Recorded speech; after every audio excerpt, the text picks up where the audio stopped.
제가 몇 주 전부터 명상과 마음챙김 차이 얘기하면서 지난번에 0점 나와 그것은 다르다. 이 그것하고 0점 나는 다르다.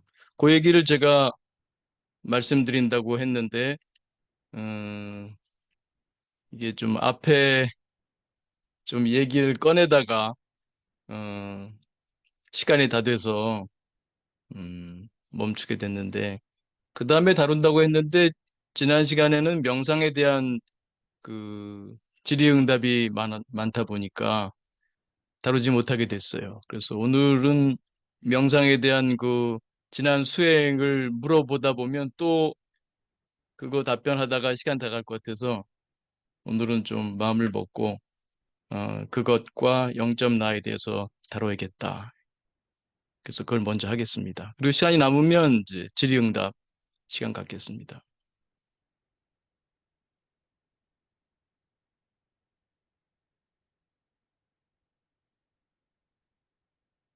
먼저 정의를 분명히 하죠. 명상은 쉰다죠. 명상은 쉰답니다. 이거는 네, 순수한 주의, 베어 어텐션이죠. 마음 챙김은 마음을 본다입니다. 마음 챙김의 정의는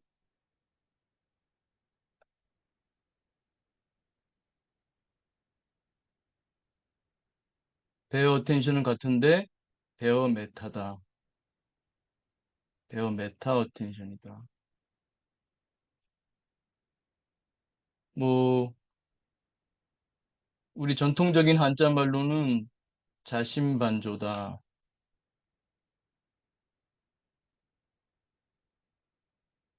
이렇게 말씀드릴 수 있다고 했죠. 그래서 일단 명상과 마음 챙김은 이제 구분할 줄 아시기 바래요. 그러니까 건포도 명상과 건포도 마음 챙김 명상은 다르다. 일반적으로는 이제 구분이 잘 안 되고 있습니다만.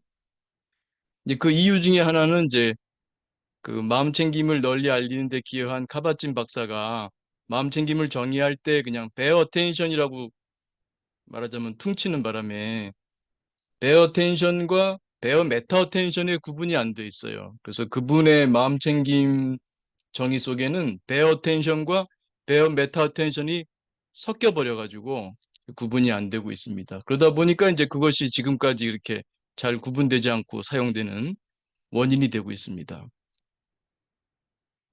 그래서 우리는 이제 베어 텐션과 베어 메타 텐션을 분명히 구분하고 있죠. 베어 텐션은 마음을 쉰다입니다. 특히 우리 욕구 생각을 쉬는 거죠.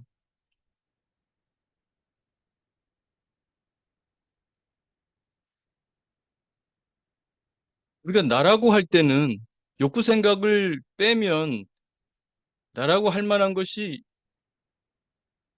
없죠. 여러분의 동기와 인지를 뺐을 때 거기 나라고 할 만한 게 뭐가 있겠어요? 우리가 마음사 이론에서 우리 마음 안에 여러 나들이 산다 얘기 많이 하지 않습니까?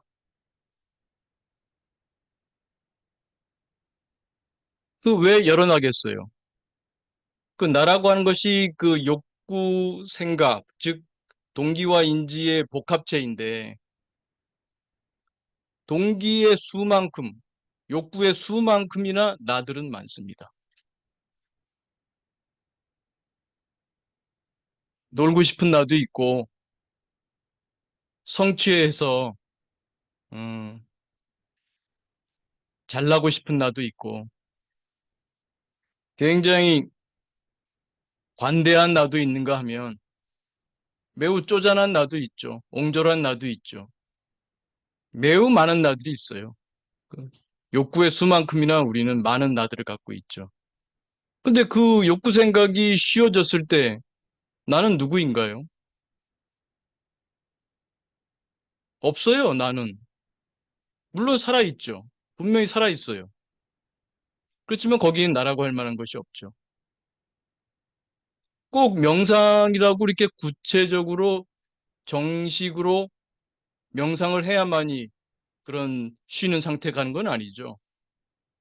여러분도 문득 여름날 저 푸른 하늘과 하얀 뭉게구름을 무심히 바라볼 때 그때 여러분은 내가 없어요. 물론 그 졸도하지 않았어요. 자고 있는 것도 아니에요. 분명히 깨어 있어요. 분명히 그러나 푸른 하늘을 보고 있고 뭉게구름을 보고 있어요. 마음은 편안하지요. 그때 여러분은 누굽니까? 여러분 이름을 댈 수는 있겠습니다만 그 여러분이 교수입니까? 여자입니까? 남자입니까? 60살입니까? 20살입니까? 10살입니까? 무슨 김치를 좋아하는 사람입니까? 어떤 커피를 더 좋아하는 사람입니까? 누굽니까, 여러분이? 여러분은 노바디예요, 노바디. 그래서 노바디 아이란 말도 쓰죠? 0점 나가, 지로 아이가 노바디 나다. 노바디예요. 노바디인데 분명히 내가 있잖아. 그러니까 나라고 할 수 없는 나가 있어요. 그 0점 나라 부르잖아요. 여러분이 욕구 생각이 휘어졌을 때 여러분은 0점 나예요. 이 마음, 지난번도 그림 그렸죠? 이 마음 저울에 비유하자면 0점이에요, 0점. 0점 상태예요.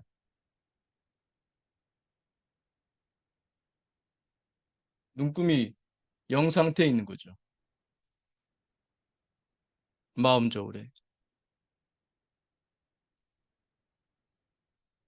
그게 명상 상태예요. 명상에 쉰다, 쉬는 상태죠. 물론 그 과정에서 이제 주의 훈련도 이루어지고 집중력도 증가하고 창의성도 증가하고 여러 가지 효과가 있습니다만 가장 큰 것은 그 쉰다예요. 마음의 평화죠. 뭐 거창하게 표현하면 에덴 동산에 있는 거죠. 선악과를 따먹기 전에 에덴 동산에 있는 거예요. 그 상태에서는. 분별이 없어요. 그저 편안할 뿐이죠. 그러나 깨어 있습니다. 선악과를 따먹기 전에 아담과 이브처럼. 예수님 말씀으로 하게 되면 마음이 편안한 자 복이 있나니 천국에 저들일 것이다. 그 천국 상태, 우리 죽은 다음에만 갈 수 있는 것이 아니라 우리가 욕구 생각을 쉬고 깨어 있을 때 그때가 천국이죠, 뭐. 0점 나 상태고.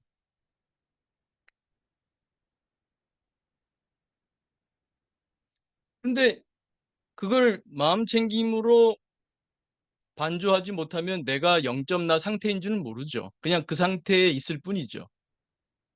그 상태에 있다가 나오는 거예요.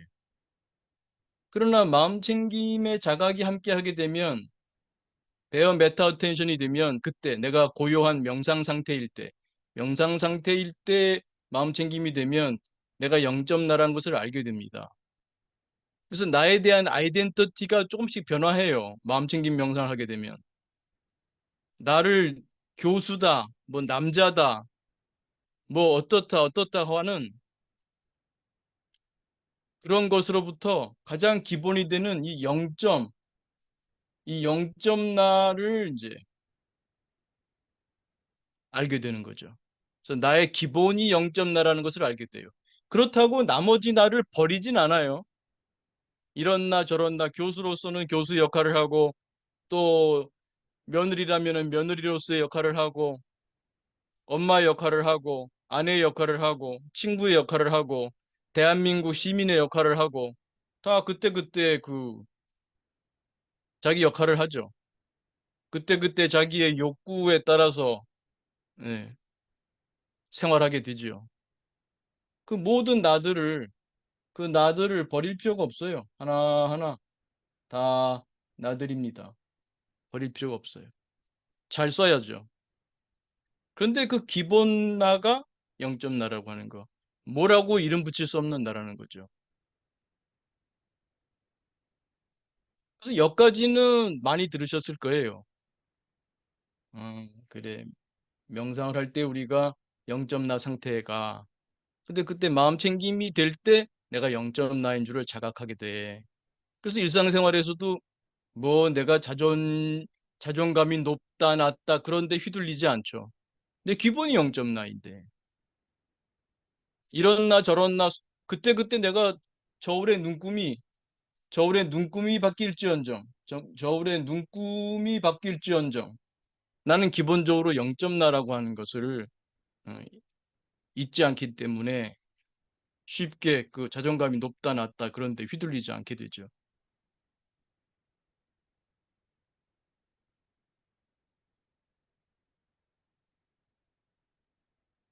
이때 사람들이 또 무슨 말을 하냐면요. 참나라는 말을 써요. 참나.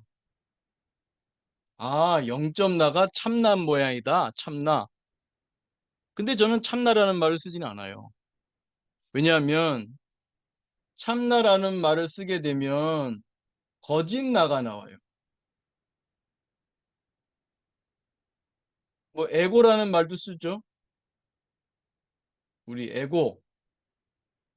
뭐, 뭐 많이들 에고라고 쓰는 것 같아요. 에고, 참나 그런 말을 씁니다.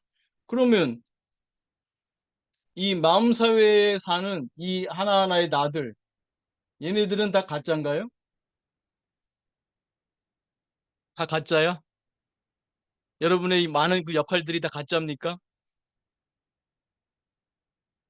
뭐 가짜라고 부를 수 있을지도 모르지. 이게 참나를 상정하게 되면 또 늘 변화하니까 우리가 마음사 이론 얘기할 때 그 세 가지 얘기했죠.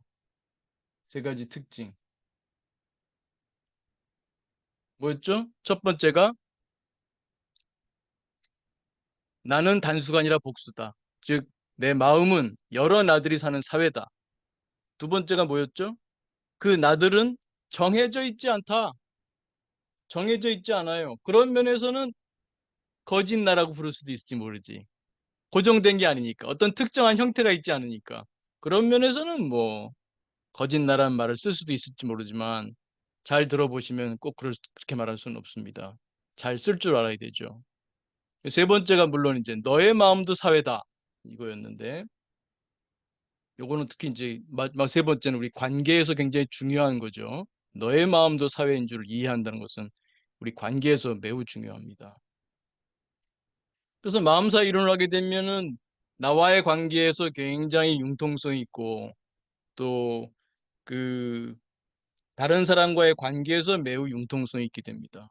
유연해 주죠. 그 심리적 유연성, psychological flexibility가 증진됩니다. 참나라는 말을 제가 잘 안 쓰는 이유는 참나라고 말하는 순간 나머지가 거짓나가 되기 때문에 그런 말을 하지 않을 뿐만 아니라 참나가 따로 있지 않아요. 우리가 현상적으로 경험되는 에고들, 내가 지금 막 버럭버럭 화를 내는 그 버럭이가 됐다고 합시다. 화가 나서. 여러분 그 왜 인사이드 아웃 영화 있죠? 그 영화 인사이드 아웃, 인사이드 아웃 영화 있을 거예요. 아마 그 무슨 애니메이션 영화인데 거기도 보면 버럭이 나오고 그러잖아요. 그 내가 버럭이라고 합시다. 버럭이 자체가 참나예요. 버럭이를 떠나서 참나가 따로 있지 않아요.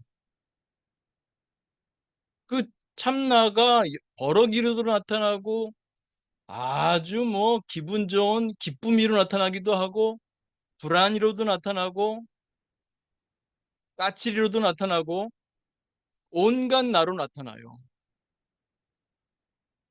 참나가 따로 있는 게 아닙니다. 그걸 떠나면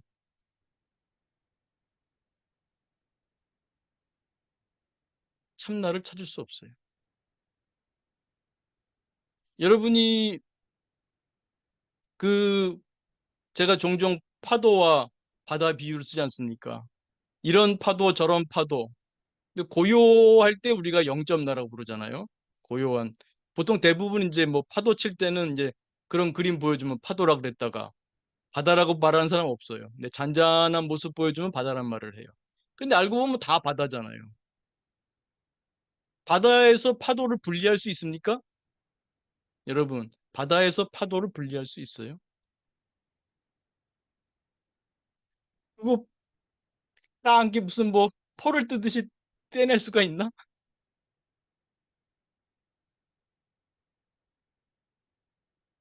우리가 음,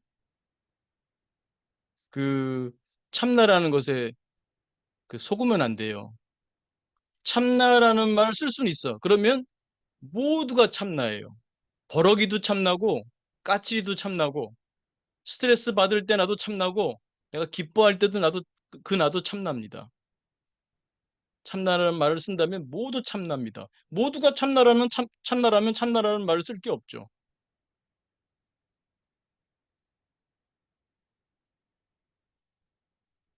제가 그 어제 오늘 뭘 좀 하나 만들어 봤어요. 아, 오랜만이라서 만들 수 있나 없나. 여러분 뭐 항 만들고 뭐 배 만들고 비행기 그 만들어 보였어 어렸을 때.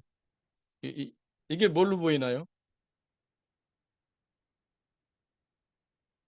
한번 좀 채팅창에 써보시겠어요? 잘 만들었나 내가? 이게 뭘로 보이나요? 이게 뭡니까?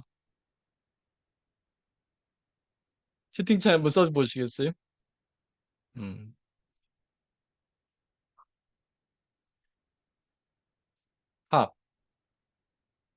학, 학. 종이학이란 말도 있고 학. 좋습니다. 그럼 이거 여러분 이거는 뭘로 보입니까?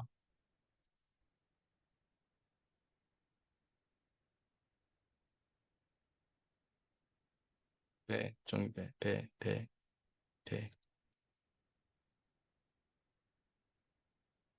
이거는요. 이것도 제가 만든 겁니다. 비행기, 네, 비행기. 비행기로 보이나요? 네. 이것도 제가 어린 시절의 실력을 한번 이렇게 해봤는데, 이거는 뭘로 보이나요? 이건 잘 모르나?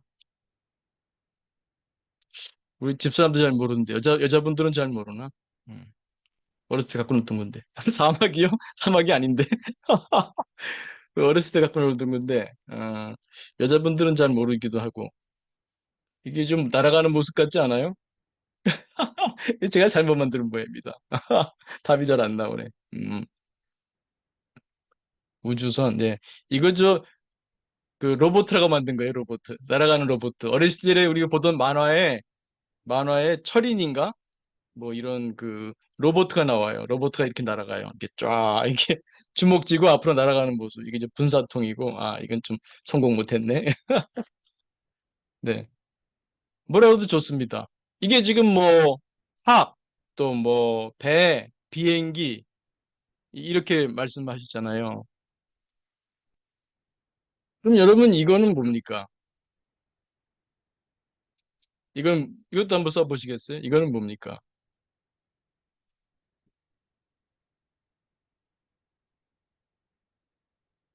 종이, 예, 종이.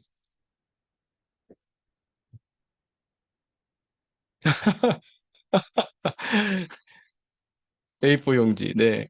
아주 구체적으로 쓰시는 분들인데, 그 A4인지 어떻게 아셨어요? A4로 보이나요? 네, 좋습니다. 종이, 네.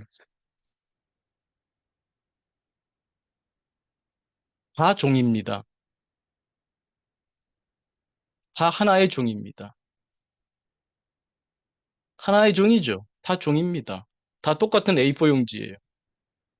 그 종이가 학이 되고, 배가 되고, 비행기가 되고, 뭐 성공하지 못했습니다만, 날아가는 로봇가 되고,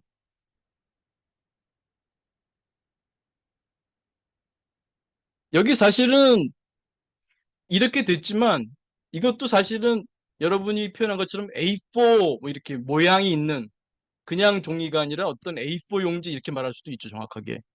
근데 이게 비교적 우리가 어떠한 형태도 갖지 않은 기본적인 종이 상태를 말할 때 이렇게 종이라고 말하잖아요.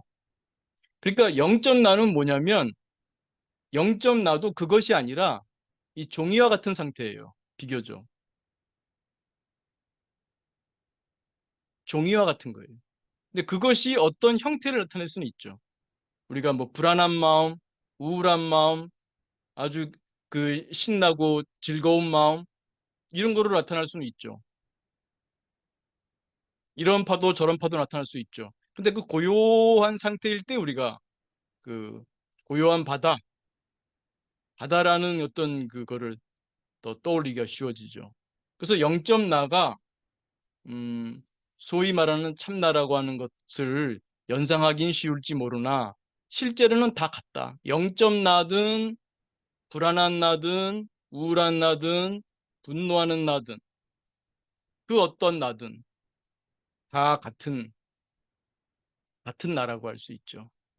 같은 하나입니다. 그걸 참나라고 부른다면 다 참나의 현현이다. 사실은 제가 이 종이를 쓰기 전에 원래 어저께 계획했던 것은 찰흙을 쓰려고 했어요. 점토. 근데 그걸 못 구해가지고 제가 그럼 뭐 할까 다 종이를 썼는데 원래 계획은 제가 이렇게 좀 찰흙을 만들어서 어, 이게 잘 될지 모르겠습니다만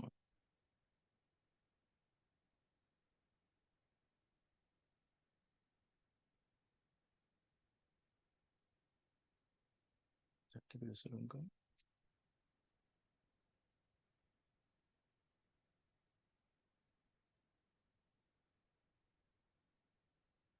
이게 고양이로 보이나요?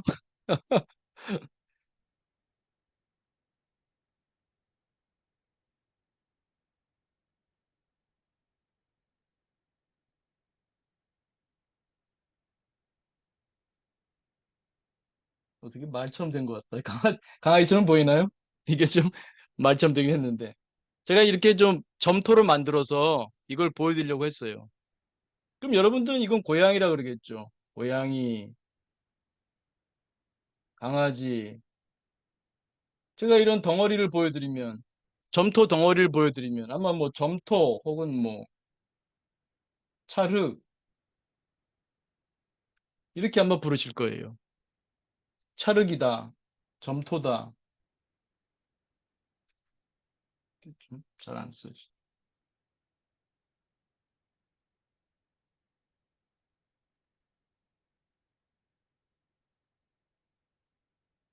이게 점토라고도 부를 수 있고 이렇게 말하겠죠. 근데 사실은 이 찰흙, 이 덩어리도 사실 하나의 형태를 띠고 있는 거예요. 근데 우리가 비교적 이러한 그 덩어리 상태일 때 뭐 특별한 모양을 우리가 찾을 수 없으니까 그냥 찰흙이다, 점토다 부르기가 쉬운 거죠. 그래서 여러분이 0점 나 상태일 때 그게 참나다라고 말을 쓰기가 쉬워져요. 우리 고요한 0점 나 상태일 때가 참나인 모양이다. 그런 말을 쓰기가 쉬워지는데 이 점토일 때도 그 어떤 사실은 형태가 있어요. 그게 강아지 모양을 하고 있던 고양이 모양을 하고 있던 다 점토입니다. 다 참나의 드러남이에요. 그 점토가 참나라고 하자면 다 참나의 드러남이에요. 강아지도 참나의 드러남이고, 이 고양이도 참나의 드러남이고, 그 고양이 모습에서 점토를 분리할 수 있습니까? 강아지 모양에서 찰흙을 분리할 수 있습니까? 분리할 수 없어요. 제가 이제 점토로 만들었다고 해봐요. 그 점토로 만든 그 강아지는 그 자체가 점토입니다. 제가 점토로 고양이를 만들었어요. 그런 고양이 자체로 점토입니다. 이건 비유예요, 비유. 이게 물론 이게 비유를 너무 많이 끌고 가게 되면은 좀 어려움이 있을 수 있습니다만 그 비유로 우리가 참나라고 부르는 것을 분리할 수가 없다. 불교에서는 이렇게 표현합니다. 법신이 법신이 바로 색신이다.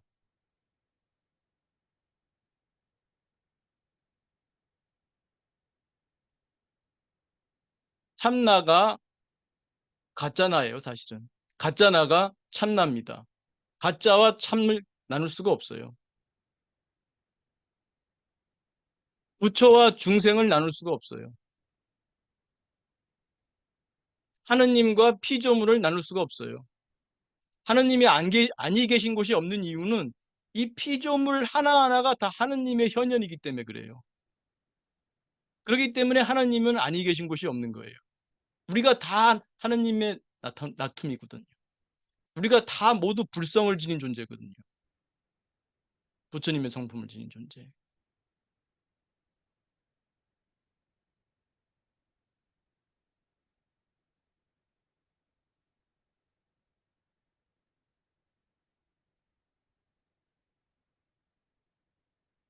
조금 지우고, 다 지우면 좀 아깝고, 위에 정의는 남겨야 되니까. 그, 조금 이제 어렵게 들어갈 수도 있어요. 이거하고 마음 챙김하고 무슨 관계가 있느냐?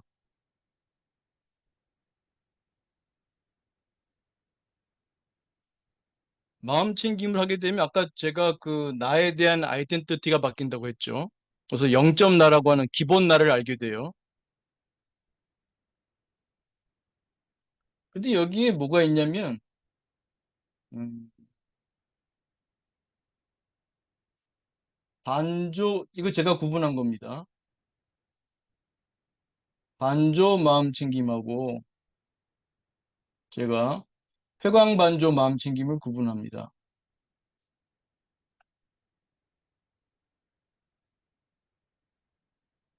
이 두 가지를 제가 구분합니다. 반조 마음 챙김이 우리가 일반적으로 알고 있는 마음 챙김이에요. 이게 심리 치료에도 쓰이는 마음 챙김입니다. 자신반조죠. 자신반조. 베어 메터 텐션. 그러니까 이 마음 챙김은 나의 객관화거든요.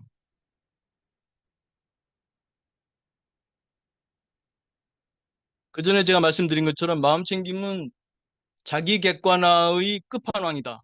그런 말씀 드린 적이 있어요. 이게 우린 보통 주관이 있고 객관이 있어요. 내가 있고 여기 볼펜이 있고 그렇다는 거죠. 그런데 마음 챙김을 하면 나라고 알고 있는 내 주관으로 알고 있던 나들이 다 객관화가 돼요. 그 첫 번째가 이 몸에 대한 객관화죠. 특히 행위 명상에서 행위 마음 챙김 명상으로 가기 시작하게 되면 몸에 대한 객관화가 철저하게 이루어지기 시작합니다. 내가 밥을 먹으면 밥을 먹는 줄 알아. 요리할 땐 요리하는 줄 알아. 먹을 땐 먹는 줄 알아. 설거지할 땐 설거지하는 줄 알아. 이 닦을 땐 이 닦는 줄 알아.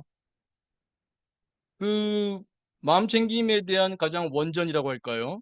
그 대념처경에 보게 되면 서 있을 때는 서 있는 줄 꿰뚫어 알고 앉아 있을 때는 앉아 있는 줄 꿰뚫어 알고 그 꿰뚫어 알고라는 그런 그 번역어가 나오는데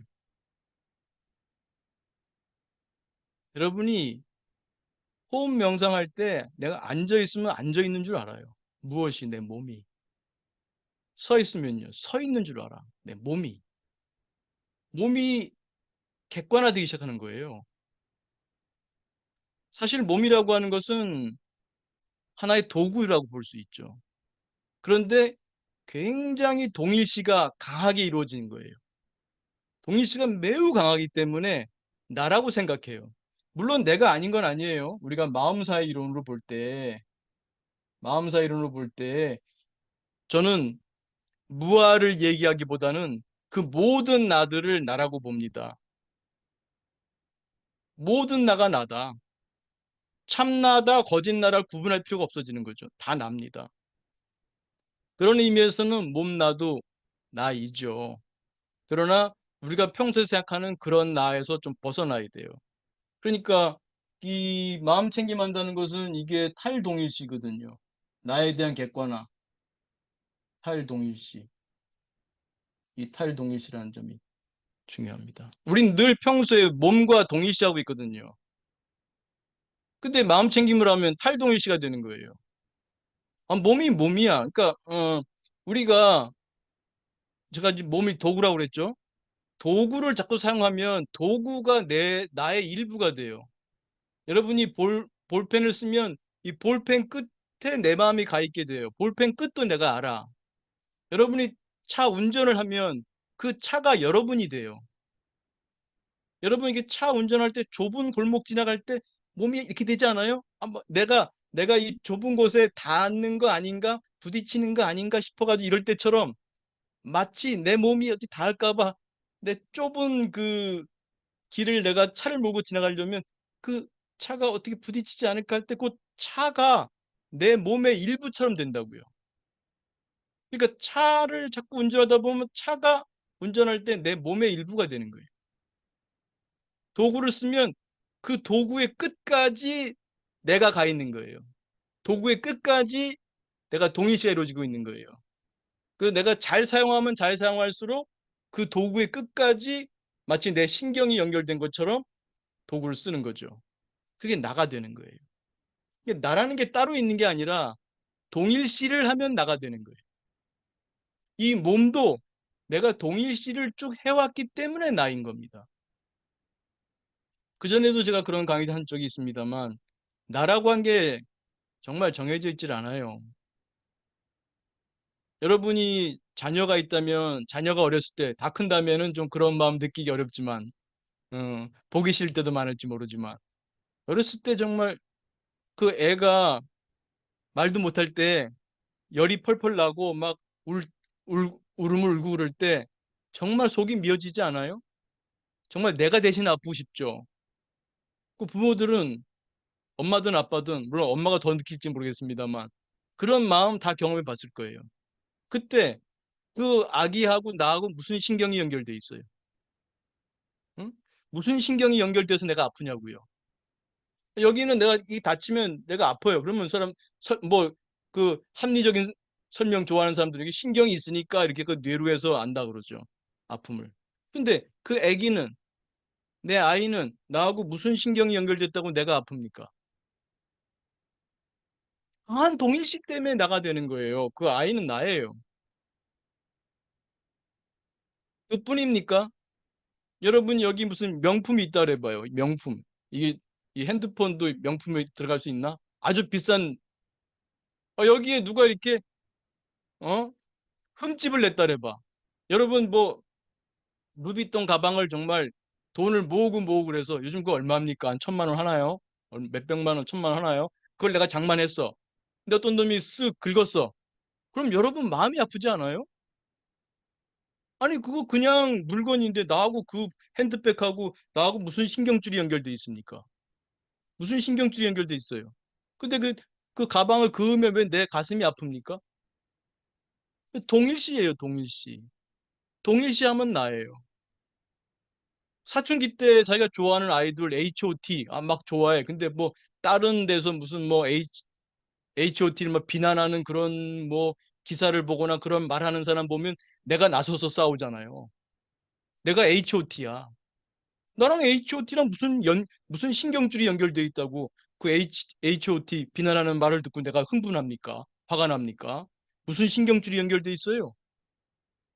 신경줄이 중요한 게 아니에요. 내가 동일시하느냐 안 하느냐는 거예요. 내가 동일시하면 나야. 어떤 분들은 국가가 멸망하면 자결을 했잖아요. 옛날에 선비들 중에는. 국가가 나거든. 옛날에 기독교인들은 사자밥이 됐잖아요. 사자밥. 그 종교가 나야. 종교와 이데올로기와 국가와 무엇이든 내가 동일시하면 납니다. 그런데 마음 챙기면 뭐라고요? 칼동일시.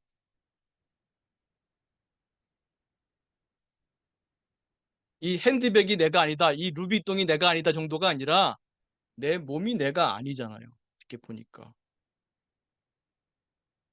나, 나이기도 해. 이게 말이 좀 어폐가 있어요. 우리 언어의 한계예요. 언어의 한계야.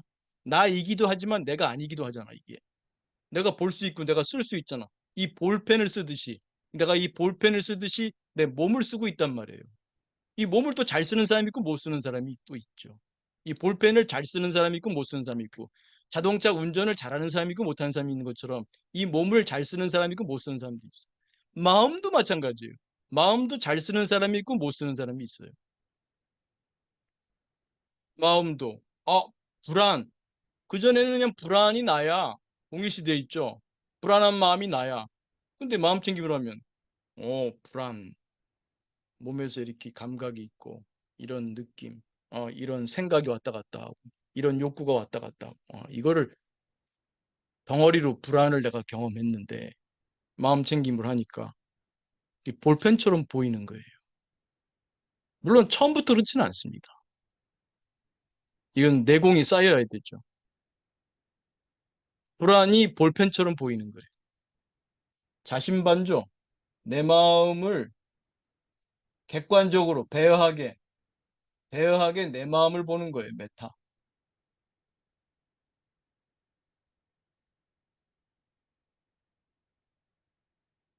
그러면 잘 봐요. 다 객관화가 됩니다. 내 몸도 객관화되고 내 생각도, 욕구도, 감정도, 감각도 객관화돼요. 모든 것이 객관화되고 나면 거기 주관은 어디 있고 객관은 어디 있습니까? 모든 것이 객관화되고 나면 거기 주관은 어디 있고 객관은 어디 있어요? 주객이 없어요. 모두가 나일 뿐이에요. 모두가 납니다.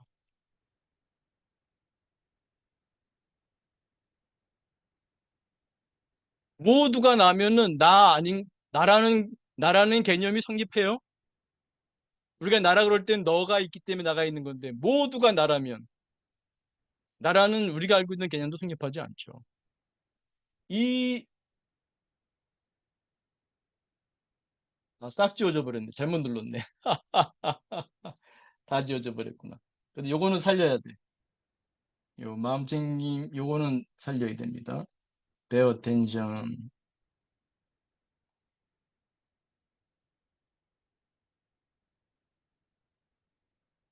마음챙김 본다인데 마음챙김은 Pay meta attention. 한자말로는 자신반조.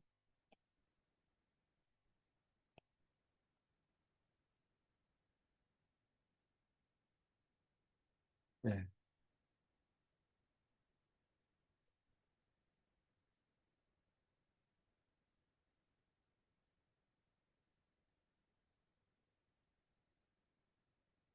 모든 것이 이 마음챙김은 나의 객관화,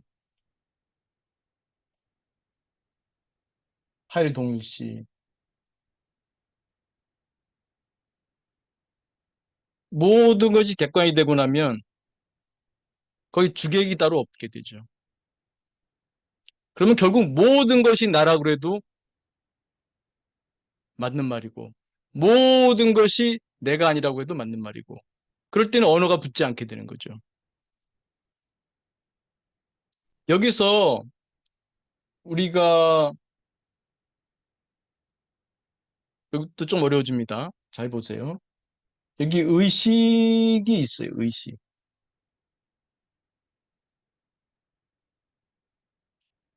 attention. 주의를 하면 consciousness, awareness라고도 합니다. 의식, 의식이 생깁니다.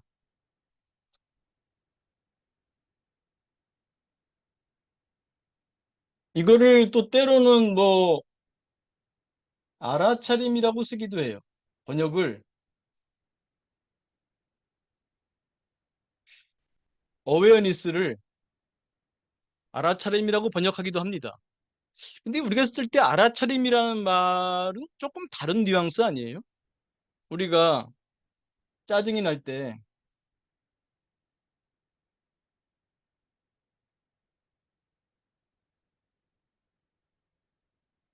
아, 짜증나. 아, 짜증나 그럴 때, 아, 짜증나 이럴 때 짜증나는 거를 알고 있어요? 모르고 있어요? 알고 있죠? 어웨어하고 있다고요. 짜증나 할 때 이걸 어웨어하고 있다고요. 어웨어하고 있어. 근데 이걸 짜증을 알아차리고 있다라고 하면 좀 뉘앙스가 다르지 않아요? 짜증을 어웨어하고 있다 그런 것은 짜증을 알고 있다는 거예요. 내가 아니까 짜증나라 하는 거. 짜증을 모르고 졸도에 있으면 너 무슨 짜증을 알겠어요. 짜증을 내가 아니까, 느끼니까, 경험하고 있으니까, 내가 의식이 되고 있으니까, 짜증이 의식되고 있으니까 짜증나라고 말하고 있잖아요.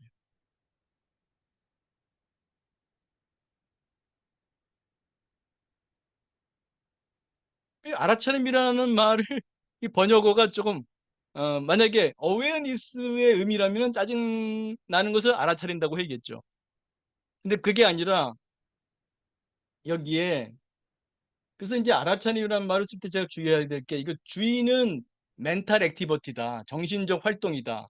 보면 보이는 경험이 된다. 그러니까 어텐션을 하면 어웨어니스, 컨셔스니스가 생긴다.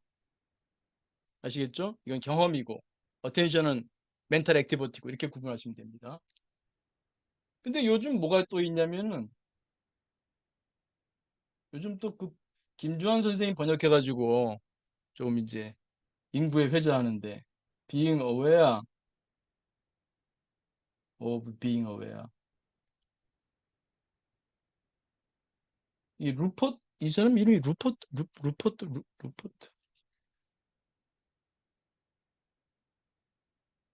스피러라는 사람이 있었는데 이걸 이제 알아차림의 알아차림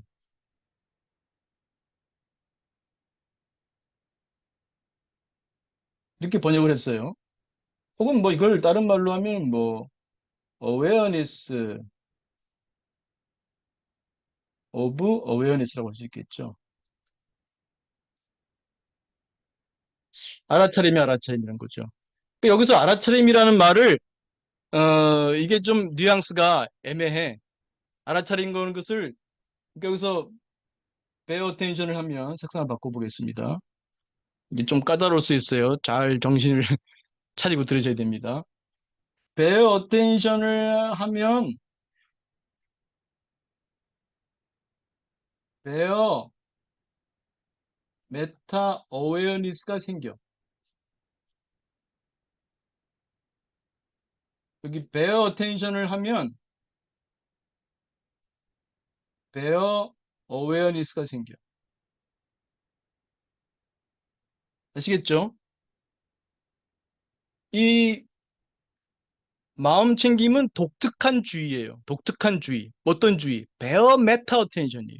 명상도 독특한 주의예요. 어떤 어텐션? 베어 어텐션. 독특한 주의. 독특한 주의를 하면 독특한 의식이 생겨. 의식 경험이 생겨. 독특한 의식. 보통 때 평소에 어텐션 하면 평소에 의식이 생기는데 마음 챙김이라는 독특한 주의를 사용하면 순수한 상위 알아차림, 순수한 상위 의식이라고 하는 독특한 의식을 경험하게 돼요.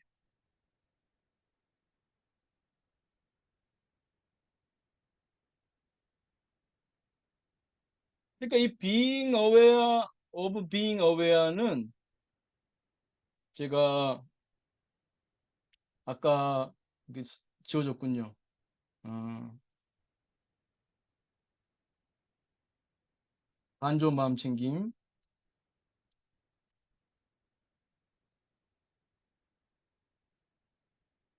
회광반조 마음 챙김 이렇게 구분했잖아요. 이 being aware of awareness는 요거 말 그대로 보게 되면 여기에 가깝습니다. 반조 마음 챙김에. 그러나 이것이 그분이 아마 루퍼트 스피라가 의미하고 싶었던 것은 아마 이것이었을 거예요. 그럼 뭐가 다르냐? 반조 마음 챙김과 회광 반조 마음 챙김. 김정호 교수가 괜히 말만 어렵게 하고 있는 거 아니야? 이렇게 말씀할 수도 있습니다. 근데 이게 좀 구분이 돼요. 여기까지는 이게 상담, 심리 치료에 쓰이는 그러한 마음챙김입니다. 이 회광반조, 음, 회광반조 마음챙김으로 오게 되면 우리가 소위 깨달음이라는 말을 하게 돼요. 좀 어려워지고. 제가 그래서 이 얘기를 잠깐 안 하려고 계속 미루다가 이제 오늘 작심하고 하게 되는데, 회광반조 마음챙김으로 오게 되면 깨달음이라는 말을 하게 됩니다. 요즘 깨달음이란 말을 많이 해요. 네. 그래서 조금 마음챙김 관련해서 이제 정리를 한번 해야겠다는 생각이 좀 들긴 했어요. 그러니까 우리가 보통 상담이나 심리 치료에서 뭐 MBSR, MBCT 그럴 때는 다 그게 반조 마음챙김입니다. 내 감정을 감정으로 떨어져 보는 거예요. 탈동이시죠. 내 생각을 생각으로 떨어져 봐요. 욕구를 욕구로 떨어져 봐요. 내 몸의 감각을 감각으로 떨어져 봅니다. 그러니까 거기로부터 우리가 오는 치료 효과가 있어요. 그 생각에 집착하고 감정에 집착하던 거, 그 속에 헤매던 걸로부터 떨어져 나오는 치료 효과가 있습니다. That's okay. 그러면 깨달음이란 건 뭐냐?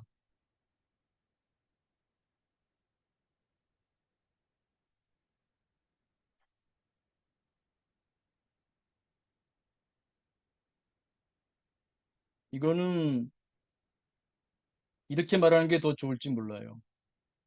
어, 영어로 표현하면 being aware of awareness itself. 조금 다른데, 물론 아마 루퍼트 스피라가 뭐 제가 다 읽어보진 않았습니다만 아마 그분이 뜻하고 싶었던 것은 아마 회광반조 마음챙김적인 거를, 왜냐하면 그분도 이제 깨달음을 말하는 분이기 때문에 그걸 말하고 싶었을 거예요.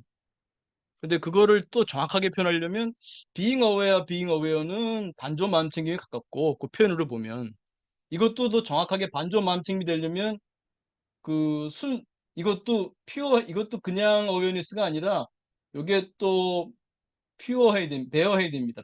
퓨어가 아니라 베어해야 됩니다. 그냥 어웨어가 아니라 그냥 being aware 할 때는 이게 그냥 메타 어웨어니스예요. 메타 어웨어니스. 메타 어웨어니스는 배어할 수도 있고 배어하지 않을 수도 있습니다. 근데 물론 이제 스피라 그분은 아마 어 그 배어한 어웨어니스를 말했겠죠. 그리고 더 나가서 그 회광반조를 말씀하고 싶었겠죠. 표현은 이렇게 나왔지만. 그러면 회광반조 마음챙김이 뭐냐면, 자, 보세요. 음, 이 볼펜을 보듯이 내 마음을 보기 시작해요. 이게 슬픔이구나. 아, 불안이구나. 분노구나. 이게 다 보여요. 그러니까 내가 탈동이시 되는 거예요. 객관화 되는 거예요. 나라고 생각했던 것들이 이 볼펜처럼 되는 거예요. 나라고 여겨져 오던 것들이 볼펜처럼 되는 겁니다. 반조 마음챙김이에요. 내 마음을 보는 거예요. 자신 반조예요. 그러면 이 볼펜을 내가 지금 경험하고 있잖아. 이 볼펜이라는 경험을 내가 마음 챙김을 통해서 떨어뜨렸는데 이 마음 챙김은 이게 일종의 불쏘시개예요. 비유하자면 불쏘시개야. 이 어떤 사람들은 관찰자나가 참나라 그러는데 그런 거 아니에요. 이거는 그냥 도구야, 도구. 마음 챙김은 도구예요. 불쏘시개 같은 거예요.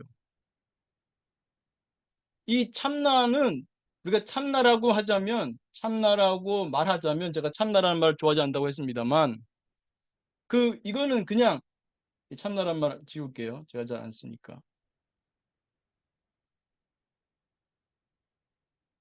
이거는 이제 의식이란 말이야. 의식, consciousness 혹은 awareness. 내가 이 볼펜을 볼 때도 볼펜을 aware, conscious 하고 있는 거예요.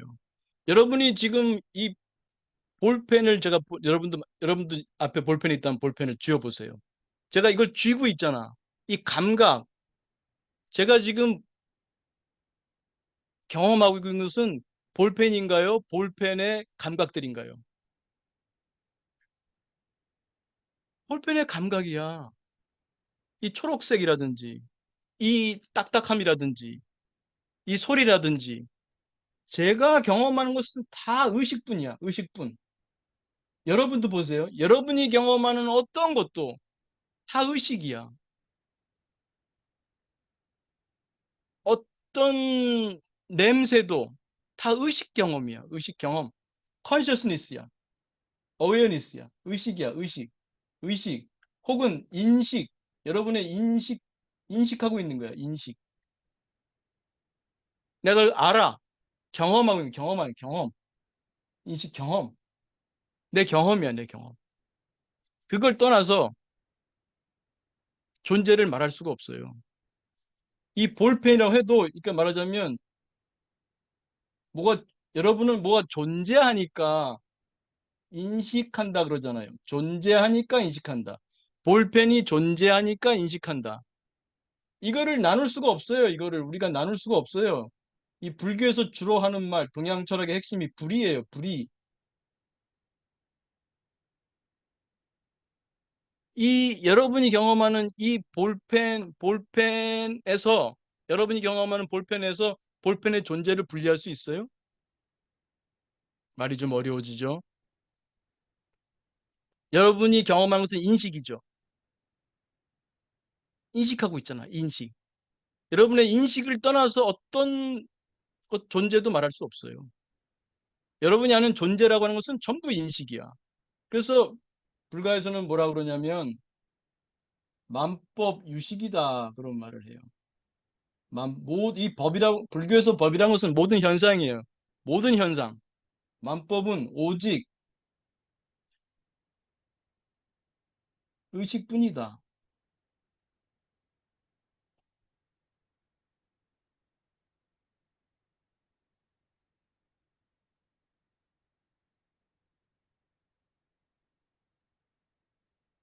의식, 의식.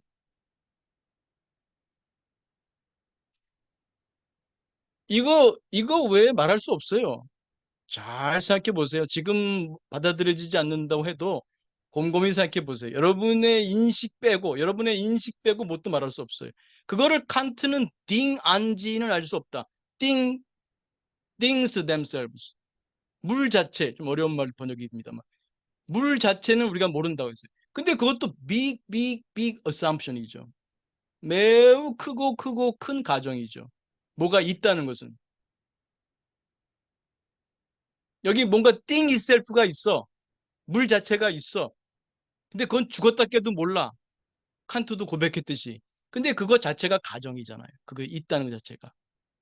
여러분이 꿈속에서 경험하는 볼펜을, 여러분이 꿈속에서 볼펜을 경험할 수도 있어요. 꿈속에서 고통도 경험하잖아요. 꿈속에서 막 쫓기도 겁나고 그러기도 하잖아요. 그 경험.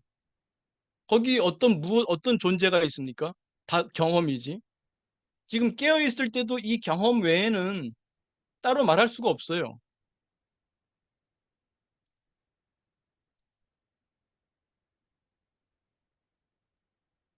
그래서 이 회광반조 마음챙김은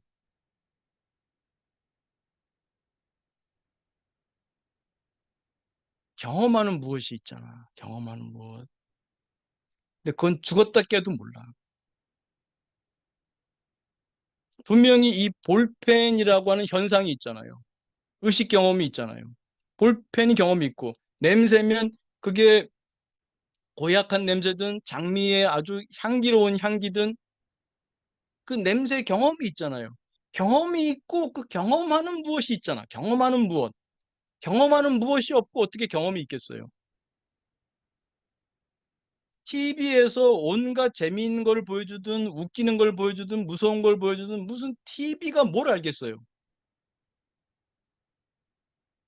아는 무엇이 있잖아. 아는 컨셔스 하는 어웨어하고 있는 무엇이 있잖아요. 어웨어하고 있는 무엇이 있잖아. 어웨어하고 있는 무엇이 짜증도 경험하고 있고 기쁨도 경험하고 있고 우울도 경험하고 있고 분노도 경험하고 있고 기쁨도 경험하고 있고 평온함도 경험하지. 영점 나도 경험하고 있고 호요함도 경험하고 있고 그 경험하는 무엇을 없다고 할 수도 없잖아. 근데 있다고 할 수가 없어. 왜? 뭘 잡을 수가 있어야지. 그래서 그전부터 제 옛날 부산 스승님은 그런 표현을 쓰셨어요. 음, 비유비무. 있지도 않고 없지도 않다. 이 말로 하면 말장난이지. 말장난이죠. 그런데 여러분이 이 경험하는 의식, 그 경험하는 의식을, 그 경험하는 무엇을 없다 할 수가 없잖아. 그게 있으니까 경험하잖아. 근데 그것이 무엇이에요? 그래서 무엇이라고 하는 순간 틀려. 어떤 사람들은 이것을 뭐 순수한 의식, 순수, 이제 글자가 마음이 급한 모양이죠. 시간이 지금 얼마 안 남아서 벌써 지났네. 음, 순수 의식이라고 하는데 이런 말은 적절한 표현은 아닙니다. 무슨 순수하고 잡된 의식이 있어. 의식 하나지. 그것은 무슨 순수 의식? 우리가 0점 나 상태 갈 수는 있어. 0점 나 상태 갈 수 있지만 그 0점 나를 경험하고 있던 분노를 경험하고 있던 기쁨을 경험하고 있던 그 자리 그거는 말할 수가 없어요. 있다 없다 할 수도 없어요. 비유. 비유.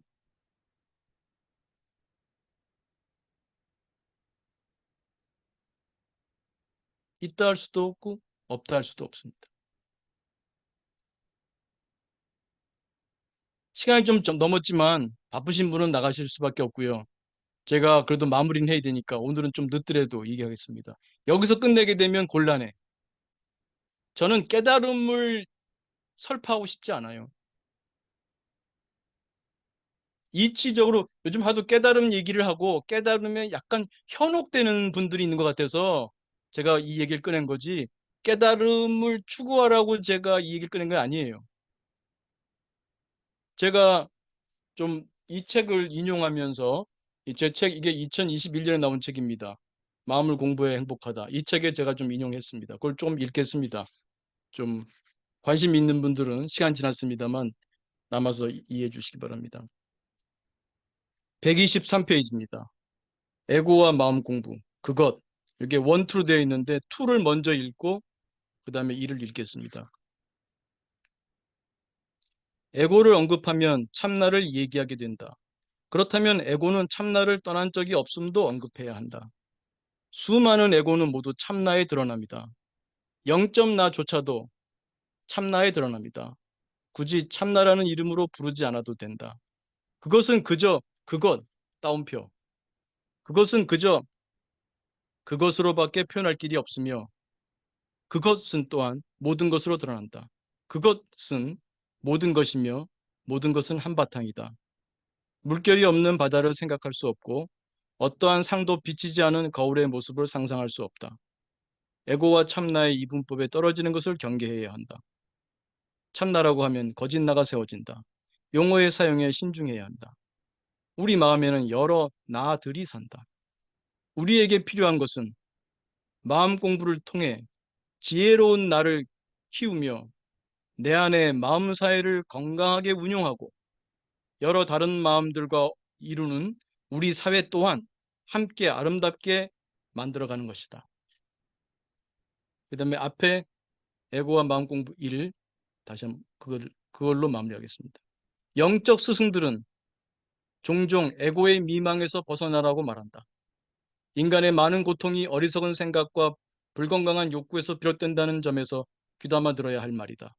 그러나 우리는 에고를 떠나서 살 수도 없다. 누군가 에고의 부정적인 면을 언급하며 에고에 지배당하지 말라고 강연을 하고 있다면 그 말을 하는 그는 누구인가? 에고가 아닌가? 에고가 아니라면 누구 혹은 무엇인가? 결국 그 말을 하는 자도 바로 그의 에고다. 다만 지혜로운 에고다. 우리가 해야 할 일은 에고를 무시하는 것이 아니라 에고를 잘 키우는 것이다. 마음사회 이론에서 설명하듯이 우리 마음은 여러 나들, 즉 여러 에고들이 사는 사회다. 우리에게 필요한 것은 마음 공부를 통해 지혜로운 나를 키우며 마음사회를 건강하게 운용하는 것이다. 여러분, 자칫 깨달음에 빠지지 마세요. 이쪽으로 가면요, 자칫 모든 게 허망하다로 끝날 수도 있어. 사실은 그게 아닌데, 그것도 잘못된 생각이지만 그 과정에 인도를 잘 받지 못하면, 이 깨달음의 이 길은 인도를 받지 못하면 잘못된 길로 갈 수 있어요. 자기가 가다듬어지지 않은 생각, 그 상태에서 이런 걸 접하게 되면 잘못 나갈 수 있습니다.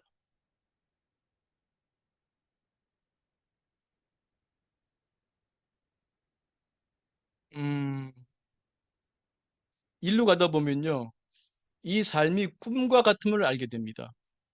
꿈과 같은 것이 꿈은 아니에요. 잘 들으세요.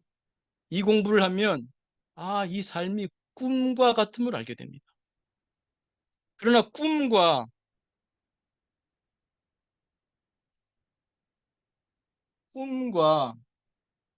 현실이 이것 또한 제가 불이 말씀드렸죠? 불입니다. 둘이 아닙니다. 둘이 아닌 줄 아는 꿈이어야지 내가 개념으로 알고 있는 아, 이 삶이 꿈과 같구나. 꿈이구나. 이렇게 알면은 천리말리 벗어납니다. 꿈이 현실이고 현실이 꿈이구나를 아는 그런 불의적인 차원에서의 이해에 바탕을 둔 이 삶이 꿈과 같구나를 알아야지 이게 잘못 알아가지고 이 삶이 꿈이구나 이렇게 하면 아주 곤란합니다. 그리고 자칫 그 영적 공부, 뭐 깨달음 이것의 위험성이 뭐냐면 그분들에게 이런 말을 하고 싶을 때가 있어요. 우리 지금 다 영화 보러 들어왔어요. 재밌게 영화 보고 있는데 영화 진짜입니까? 영화 저 스크린 나오는 거 진짜예요? 가짜죠? 그래도 그거 보고 막 즐거워하기도 하고 뭐 마음 졸이기도 하고 뭐 어, 여러 가지 경험을 한단 말이야. 우리 경험하러 왔잖아. 영화 경험하러 왔잖아. 근데 어떤 놈이 벌떡 일어나가지고 여러분 이건 다 가짜입니다. 이거는 진짜가 아니에요. 라고 소리친다면 틀린 말은 아니죠. 맞는 말이지. 가짜지. 저 스크린 나온 거 다 가짜지. 맞는 말이에요. 우리 지금 영화가 알고 왔어. 영화 체험하러 왔다고요. 근데 우리는 참여하면서 보는 거예요. observational participation. participatory observation 하고 있는 거예요. 우리는 참여형 관람을 하고 있는 겁니다. 그래서 이 깨달음 이 부분에 대해서는 어, 조금 주의를 필요로 합니다. 그래서 여러분이 요즘 하도 깨달음 이런 부분이 나오니까 이 정도로 좀 이해를 하시고 중요한 것은 마음 공부를 통해서 우리가 성장해 나갈 수 있어야 됩니다. 제가 다시 돌아보면은 좀 말할 부분을 좀 빠뜨린 것도 없지 않겠습니다만 그래서 오늘은 이 정도로 하고 또 여러분의 마음 공부에 하나의 뭐 타산지석이 되셨으면 하는 마음입니다.